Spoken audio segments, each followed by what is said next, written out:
दोस्तों, बहुत सारे लोग प्लेटो का नाम लेकर लोकतंत्र को गाली देने की कोशिश करते हैं। वो मात्र एक स्टेप आगे नहीं जाते हैं कि जिस लोकतंत्र को वो गाली दे रहे हैं उसको गाली देने की स्वतंत्रता उसी लोकतंत्र ने उन्हें दी है।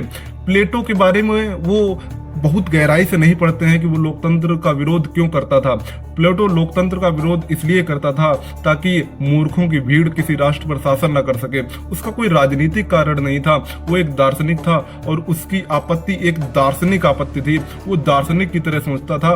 प्लेटो का प्रश्न था कि किसे शासन करना चाहिए। लोकतंत्र इसका उत्तर देता है कि जो बहुमत में है उसे शासन करना चाहिए। प्लेटो इसी बात पर काटता है कि जो जानता है उसे शासन करने दो। उसके लिए शासन कोई ओपिनियन का काम नहीं है, उसके लिए शासन एक ज्ञान का काम है। जैसे जब हम बीमार होते हैं, जब हम हॉस्पिटल में जाते हैं, तो हम ये चुनाव नहीं कराते कि कौन मेरा इलाज करेगा। हमें ये समझना चाहिए कि किसी भी देश का लोकतंत्र उसके संविधान पर टिका हुआ है। संविधान माने देश का सबसे बड़ा कानून।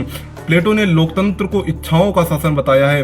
प्लेटो ने बताया है कि लोकतंत्र में बुद्धि नहीं बल्कि इच्छा राज करती है। जनता उसी को चुनती है जो मीठा बोले, सुख दे और जिम्मेदारियों से मुक्त करे। इसी तरह लोकतंत्र एक वादों का बाजार और भीड़ का उन्माद बन जाता है। यानी लोकतंत्र में कोई नेता नहीं जीतता बल्कि ब्रांड जीतता है। आप एक बात और समझिए कि प्लेटो ने ये सब बातें 2400 साल पहले कही थी। उस वक्त ना तो किसी राष्ट्र के पास कोई निश्चित अपनी कोई सीमा थी और ना ही किसी राष्ट्र के पास अपना कोई संविधान नहीं था। यानी उस वक्त किसी भी राष्ट्र के पास अपना कोई कानून का स्ट्रक्चर नहीं था। प्लेटो के लोकतंत्र का विरोध करने का कारण एक ये भी था कि लोकतांत्रिक अदालत ने बहुमत से सुकरात को जहर देकर मार दिया था।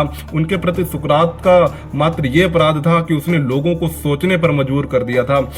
सुकरात को जहर देकर मार देना ये प्लेटो के लिए एक व्यक्तिगत आघात था। प्लेटो डेमोक्रेसी को नकार कर एक दार्शनिक राजा चाहता था, ऐसा शासक जो सत्ता नहीं चाहता लेकिन सत्य जानता है।